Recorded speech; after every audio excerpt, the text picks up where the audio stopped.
Today's episode sponsored in part by a native Alaskan, the emperor goose, also known as the beach or painted goose. And now, a word from our sponsor.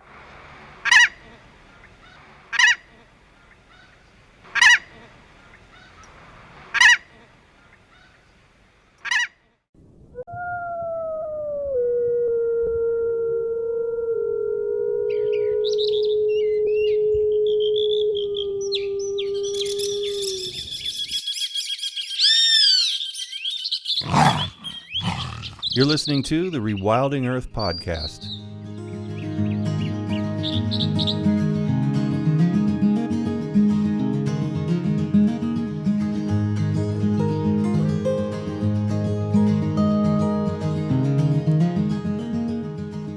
The Rewilding Earth podcast is supported by businesses such as Patagonia, Catula, and Biohabitats, as well as the Whedon Foundation and listeners like you. If you love the work that the Rewilding Institute is doing, please consider donating at rewilding.org. And be sure to sign up for our weekly newsletter while you're there. Brad Meiklejohn is a member of the Rewilding Institute Leadership Council and is currently Senior Alaska Representative for the Conservation Fund, where he's worked since 1994. Brad has directed hundreds of conservation projects, protecting over 500,000 acres of wildland in Alaska, and he recently completed a major dam removal project on Alaska's Aklutna River. Brad was successful in removing cows from 200,000 acres in Nevada's Great Basin National Park, and he's working on constructing wildlife highway crossings in New Hampshire. He served as president of Patagonia Land Trust, as president of American Pack Rafting Association, and as associate director of the Utah Avalanche Center, and as a board director of the Murie Center. Brad is a birder and wilderness explorer, and he recently published The Wild Trails, a book that is part memoir, part conservation polemic, and part Buddhist training manual. You can pick up a copy of Brad's book at rewilding.org/pod and look for episode 87. I think we tend to think about Alaska the wrong way. Many people place Alaska kind of in its own category when it comes to conservation. There's Alaska and then the rest of the world. But I think that's a mistake. It's, in a way, relegating real wildness to Alaska is like relegating happiness to heaven. You might never get there. And I actually think that Alaska should be the proper yardstick for conservation for things like rewilding, for wildlands network design, 30 by 30 and half Earth. And we should try to gear our conservation everywhere at an Alaskan scale, not at some sort of downgraded step down scale. And I generally think we've been thinking too small about conservation the way it's done around the world. And Alaska, in my mind, has probably the best functional model to look to. We've got a vast conservation system. 40% of Alaska's in some sort of protected status, whether that's parks, refuges, monuments, national forests. We've got conservation areas that are much larger than Yellowstone. In fact, 17 of those are larger than Yellowstone, and some of them range from the 2.5 million acre Yukon Charlie National Park to the 20 million acre Arctic Refuge. And we've got some of the largest protected areas in the world that are contiguous with lands in Canada forming conservation units that exceed 30 million acres.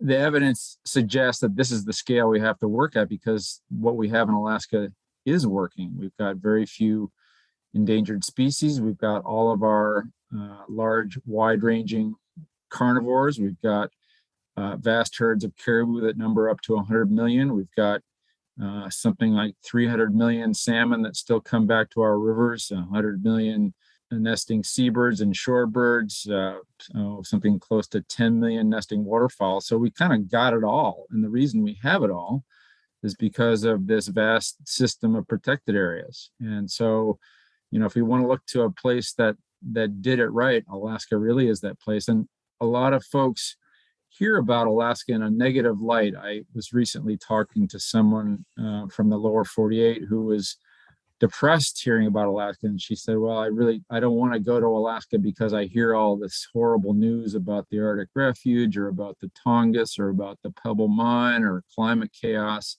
It makes me very sad, and I don't want to see what's happening to Alaska. And I said, well, that's unfortunate. We tend to focus on the negative while forgetting about how vast and spectacular Alaska is. And so I remind people that you really should come and see this place, because it'll blow you away and it'll kind of set the bar in a different place in your mind for the work of conservation wherever you are. That if we're serious about doing conservation right, this is what it looks like. And so we should constantly try to scale up our efforts wherever we can. There's a trap in thinking small. Every little bit helps in conservation. So it's not that small scale projects don't matter. They do, and you should do everything that you can, but you should always put it into a broader context of what's really necessary to keep the parts and pieces functioning. One of the things that I point out is that Alaska turns typical conservation design on its head, where in most parts of the world we have these isolated protected areas and they're connected by corridors and buffers. Alaska's the complete flip of that, where we have humans, people, the developed areas, serving as relatively small islands, and they're connected by these rather thin road networks. So it's the mirror image of conservation design. And George Werthner had a great piece that he sent the other day. It's about the civilization protected areas system, where basically it's taking the Alaska model and applying it elsewhere, keeping people in relatively smaller nodes and having those nodes connected by roads, as opposed to protected areas being isolated small nodes connected by corridors. So many of the places that I've traveled around the world, I've just been struck by how challenging it is to do conservation at a small scale and really have it stick. A lot of the places are just too small to support carnivores, to support wide-ranging herbivores like caribou, or the vast herds of grazers in Africa. And so we have to continually kind of upgrade our thinking about what it's going to take. And it's not going to be short work. It's not going to happen overnight, but we should keep that kind of the goal in mind. In an opinion piece you wrote in Anchorage Daily News in August 2000, parting thoughts for Alaska visitors, you say, there's nothing special about Alaska. The land around your home used to abound with wildlife too. It's just that you've had longer to mess it up than we have. You have too many roads and too many people, leaving too little room for wildlife. Wild nature can and should be brought back to the rest of the country. So you kind of flip the whole thing on its head. And I was inspired enough to dog ear that page deeply in your book. And I was like, yes, this is actually the way to look at it, instead of going, well, at least we've got Alaska. Yeah, right. I grew up in the Northeast, Jack. You probably know that. And I moved to Alaska about 30 years ago. So I'm able to toggle back and forth between both.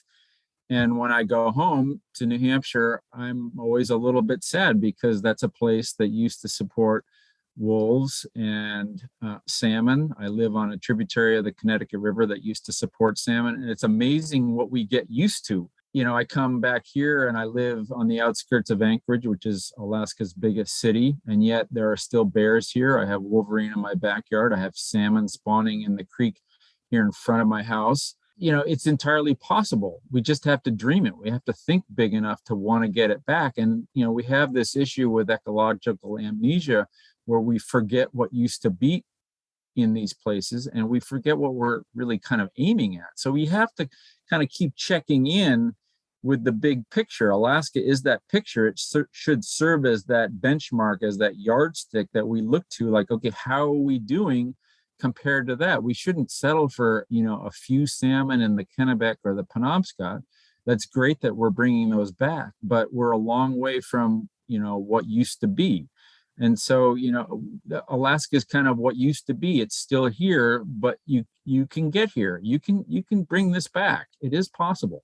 And it's not to say that Alaska is just home free, like it's completely protected and at least we have Alaska, right? I mean, we don't have Alaska. If we stop even for a second, if groups like yours don't keep an eye on everything, there are several threats to Alaska at any given moment. Yeah, more than several. You can run down the list of usual suspects, whether that's the perennial concern about oil development in the Arctic Refuge, the proposed Pebble gold mine in Bristol Bay, probably the worst location for a gold mine conceivable. It's the largest remaining salmon fishery on the planet. This year, Bristol Bay is expected to get 60 million fish, 60 million sockeye salmon coming back into the rivers and lakes there. There's still ongoing logging of old growth timber down in the Tongass.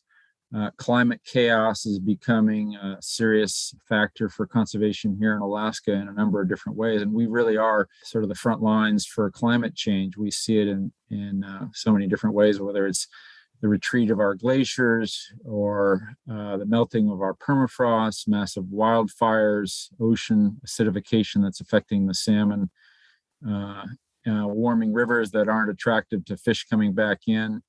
And one of the issues that we're seeing more frequently here in our winters is winter rains. And we're having winter rains as far north as the North Slope.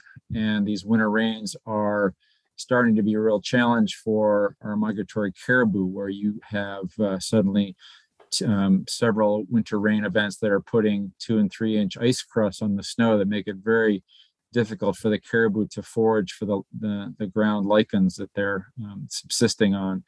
So yeah, we do have plenty of challenges, but we also have, plenty that's going right. So you keep pressing forward.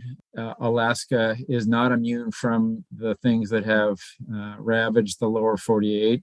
A lot of our lands here in Alaska that are sort of de facto wildlands are owned by the state of Alaska or are in private ownership. And over time, we will see more development and our conservation units will become more isolated. So what we have now is something we have to keep safeguarding. There's a lot of work in front of us, and that's the nature of conservation. It's sort of this relay race where each generation has to do their part. You carry the baton while you can, you do your part, and you pass it off. And, our work, as you know, Jack, is never done. There's always something to do.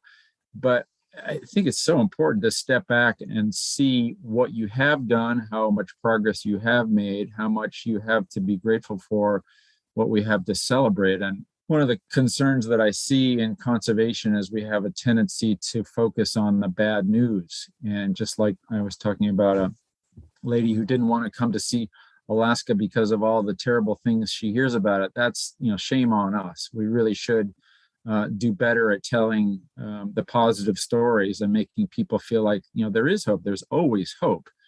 And you have to just keep pressing forward on that. And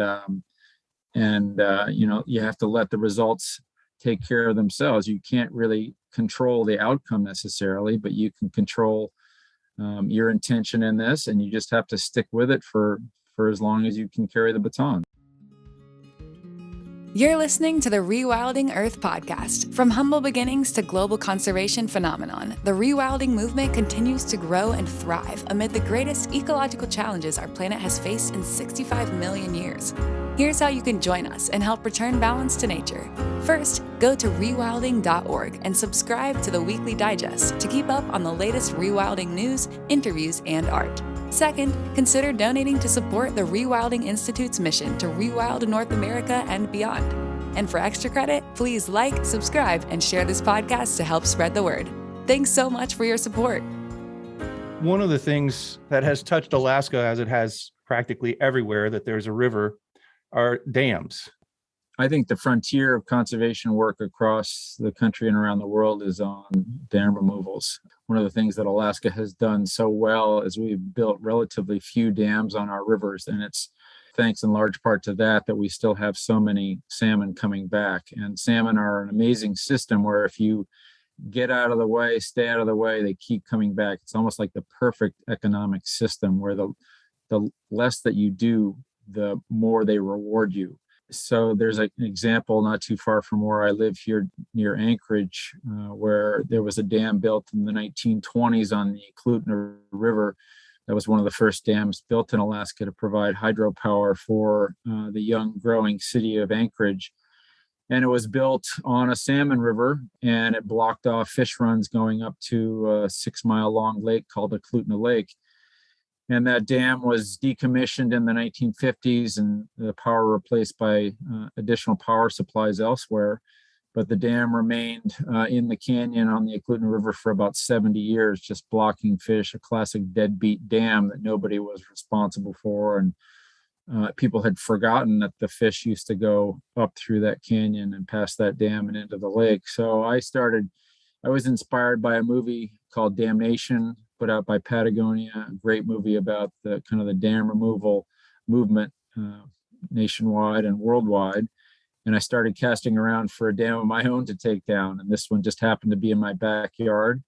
And the more I talked about it, the more excited people got about it. And there's something really powerful about dam removal work, Jack. It's sort of like putting Humpty Dumpty back on the wall. It's very tangible work where you're getting your hands muddy and you're, beating away on an old concrete dam.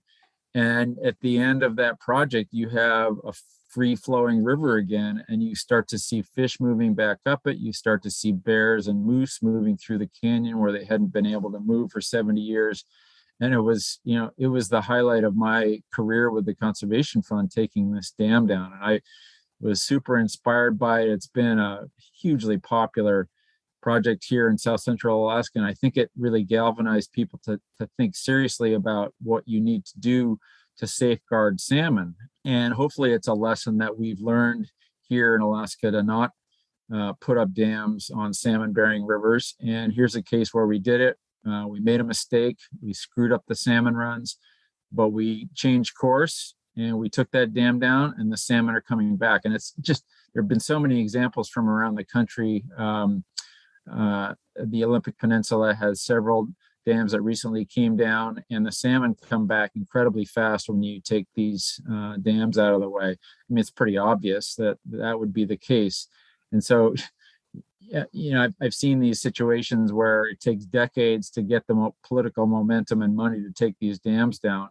But the fish respond incredibly fast, and we shouldn't dither in taking these things down, because the results speak for themselves. Every time we do it, we learn how fast the systems recover. I think we should go full speed ahead on dam removals around the country, because so many of our rivers are sclerotic with dams. We have something like 90,000 dams across the U.S.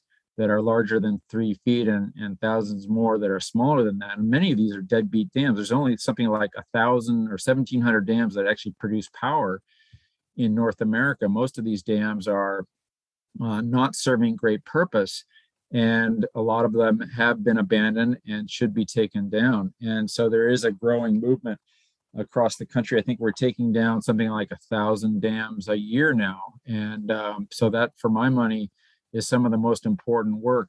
There are a number of places in Alaska where we have large waterfalls that block salmon, and above and below those waterfalls, everything is different, because the salmon are bringing nutrients into these rivers, and they're changing the plants, they're changing the trees, they're changing the insect life, they're changing the mammal life. And so viewing these rivers as the arteries of our lands is an important part of rewilding. Like we're doing a great job protecting lands around the country, but we need to open up those arteries so that the nutrients can start moving into these lands. Some of the things about rewilding that appeal the most to me these days are the things where you're just as non-invasive as possible and just leaving things alone and watching nature work. And this feels a lot like that, although the physical removal of a dam is fraught with political problems and a lot of planning and a lot of work leading up to the actual deed. But it still just feels like all you're doing is letting nature take it back over. Yeah, I would agree. It's kind of like what I was saying with the salmon. If you just get out of the way, they do fine. The less you mess with them, the better they do, and the better they are for us. Salmon are an important food source for a lot of Alaskans. Everybody's recognized that if we don't mess with them, then they keep coming back for us. And that's a super powerful thing to actually see. When you take a dam down, get it out of the river, out of the salmon's way, the fish just know what to do. They're back in a matter of years. So the recovery happens quickly by itself. And we've seen that with, road removals.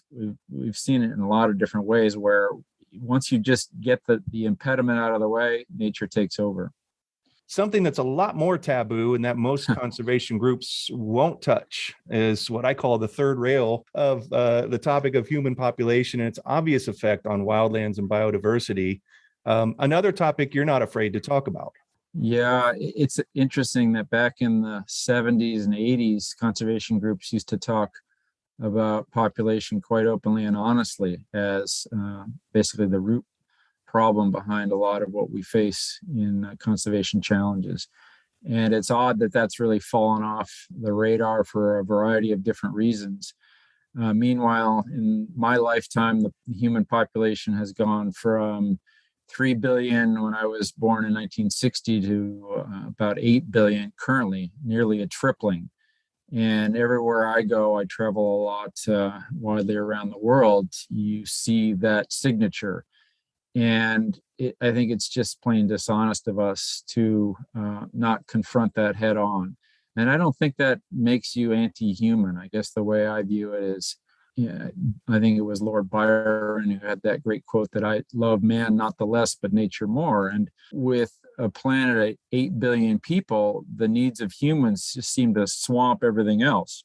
And I think that's unfortunate. I think that's misguided, and we're terribly out of balance. And I don't know how we get back in balance, especially if we're not talking about it. One of the connections that's quite obvious to me is the connection between population and climate. And if you look at the two growth curves of a human population and carbon dioxide accumulation in the atmosphere, they're basically parallel curves. They're the same curve, and it totally stands to reason. With more people, you're going to have more carbon dioxide building up in the atmosphere. So it's pretty hard to see how we make a lot of headway on climate if we're not making simultaneous headway on population. We're adding 80 million people a year to the planet, and that's just this inexorable grind. Unfortunately, we're starting to see a flattening of the human population growth curve, but in my mind, we need to talk about downsizing. I mean, I think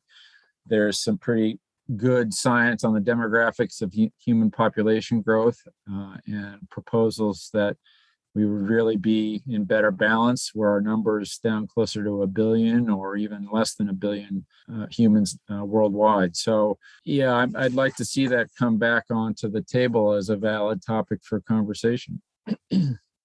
It's made difficult because of the new ideas that are coming out about old ideas. Can you talk a little bit about any concerns you have about revisionism and the so-called woke conservation movement? I'm glad we're not shying away from any of the third rails here. Let's just go ahead and let's just hit them all. Let's go for the blow trifecta. it all up. Yeah.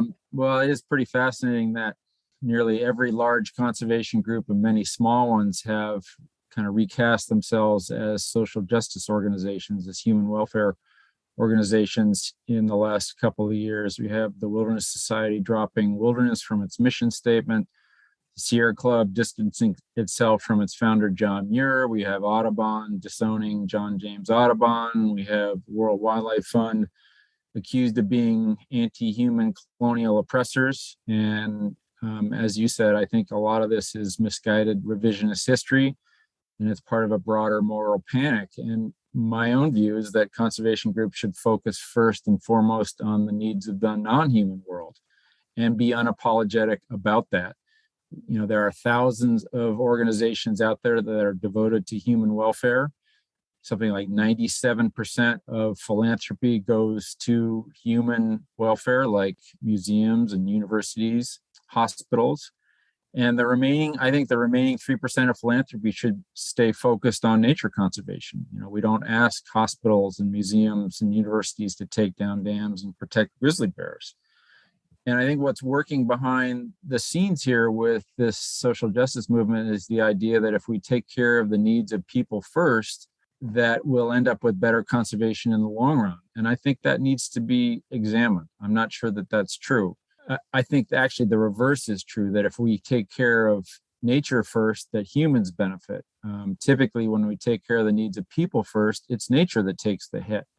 So I would just flip that thinking around. And again, I don't think that caring about nature makes us anti-human. I think it's just putting us more in context with all the other critters that have evolved with us. I mean, we are part of a vast web of life that has been evolving on this planet for 3.8 billion years. And we shouldn't place ourselves above any of that. We're part of that. How do you see this changing? Is this a wider cultural issue? And I know that culture takes a long time to change. Well, I think the pandemic has really highlighted the craving that people have for nature. Like you pointed out, basically every trailhead, every trail, every park has been swarmed with people in the last couple of years. And that's great. People obviously have a thirst for nature. There's something there that they really they know is healing. It's been a powerful refuge for folks.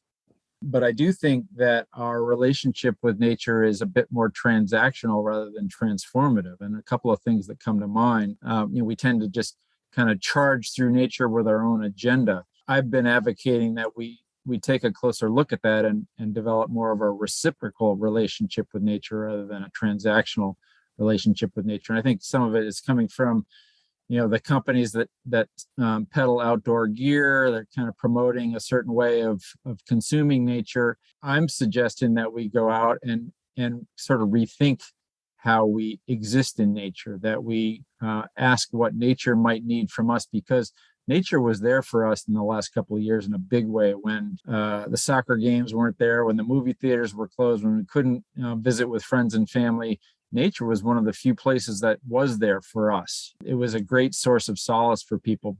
So now we kind of have this obligation to give back. That's kind of what I've been hoping, is that people flocking to nature in the last couple of years has helped people understand how important that is to them. And it remains to be seen whether that will translate into changes in our politics, whether people start voting for candidates that really support conservation, whether they change their shopping habits, whether they change their thoughts about the vehicles they drive, about the way they spend money, about the way their family planning choices.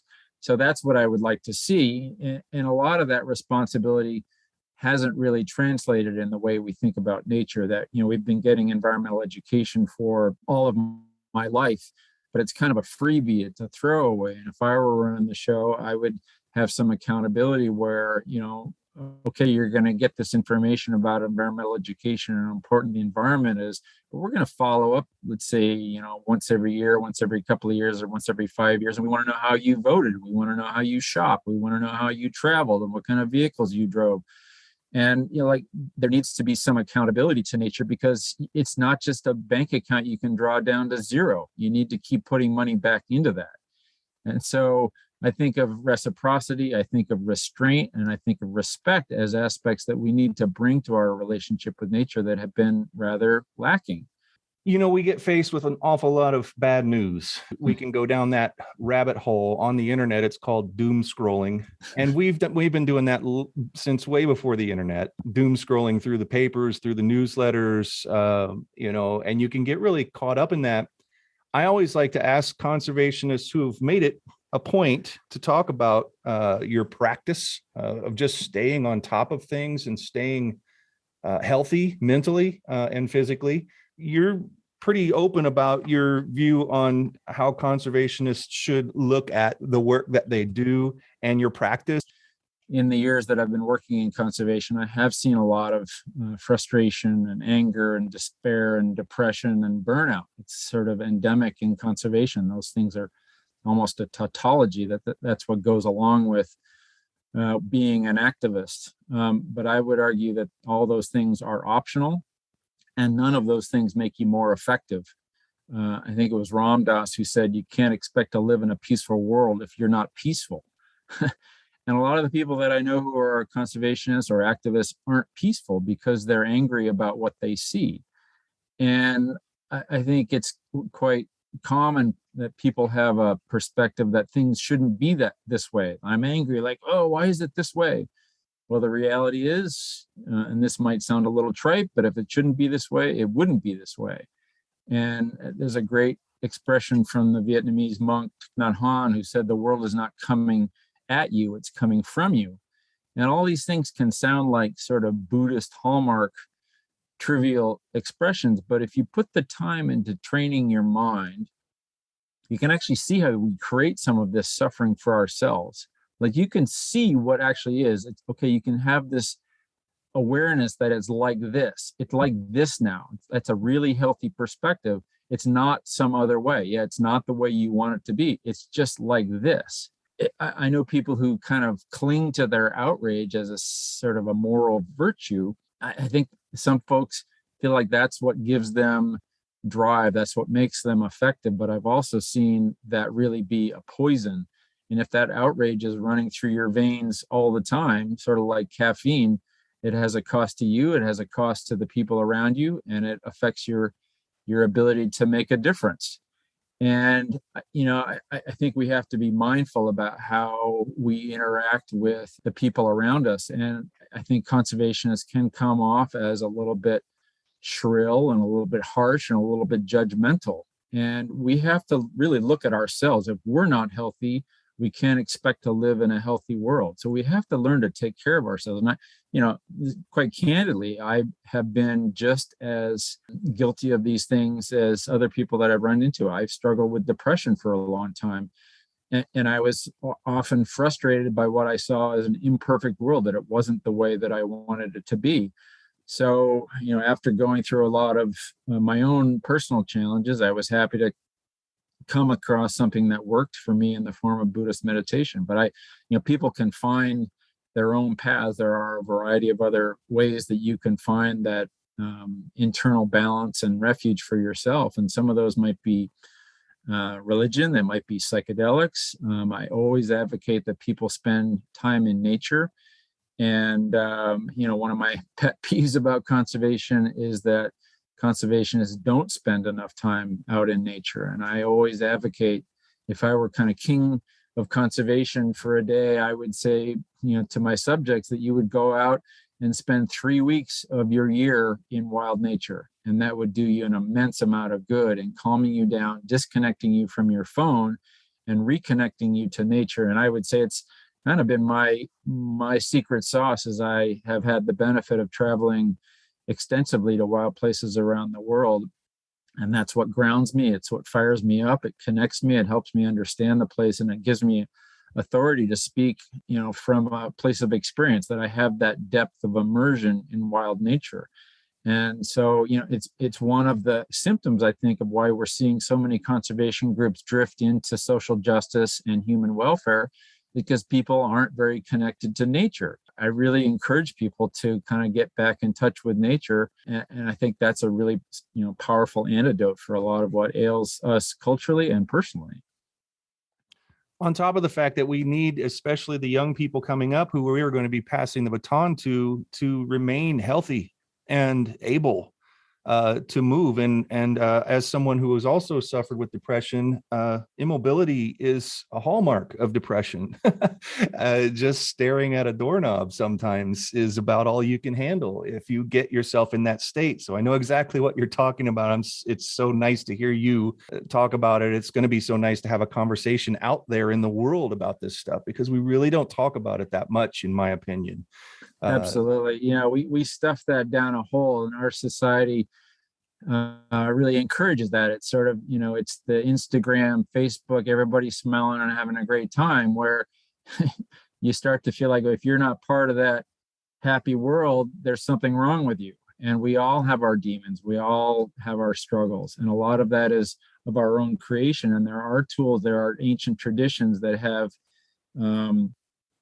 help people find a different path. I mean, you're not alone. All of these things are part of our psyche, and the mind can be a great ally or a terrible enemy. And learning how to take a close look at your mind, sitting down and seeing how your mind works and what it gets up to when it's left to its own devices. It's kind of like the monkey mind. It can really take you into some places that are not particularly helpful. So for those who are interested, there is a whole wealth of information out there about Buddhist meditation and other different approaches. And I encourage you to avail yourself of it and open the conversation. I think it's not healthy when we turn away from this. And if you know somebody who's struggling, have a conversation with them about it. And that was part of my experience. I think people knew that I was having some difficulty, but they didn't know how to broach it. And I would say the first step is just having that conversation and being,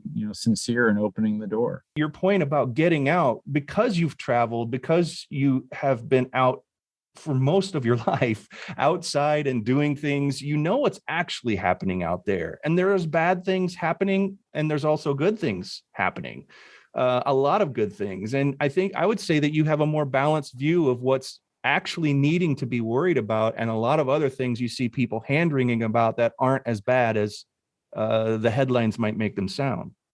Yeah, we're programmed by evolution to look for threats and opportunities, and the threats are more important to us. That's from our days back in the cave when you had to worry about the saber-toothed tiger out there. You needed to pay attention to the threats. So we're really good at focusing on the bad news to our detriment. So you need to just be aware of that. And I think it was Ram Dass who had this great line about the world is perfect as it is, but it could be better, right? So there's a paradox there. Embrace that paradox, and enjoy the good things that are there to be seen, and don't get carried away by the negativity. And I think it was Ed Abbey had this great quote about climb the mountains, bag the peaks, run the rivers, breathe deep of that yet sweet and lucid air, sit quietly for a while and contemplate the precious stillness. I promise you this, you will outlive the bastards. And that really is the formula, right? Like, okay, it's bad. It could be better. I'm going to do my part. I can't control the results, but I'm also going to enjoy the beauty while it's here. Brad, thank you so much for taking the time today. Yeah, thanks, Jack. I really appreciate your work. Nice to be with you. Thanks for listening to the Rewilding Earth podcast. We do what we do because of you. This podcast is supported by listeners like you who long to live in a wilder world. Please consider donating at rewilding.org and subscribe to our weekly news and article digest while you're there. To go the extra mile, you can follow and share Rewilding Earth on Instagram, Facebook, and Twitter. Bonus points for sharing this podcast with your friends. To listen to past episodes, go to rewilding.org/pod. That's rewilding.org/pod.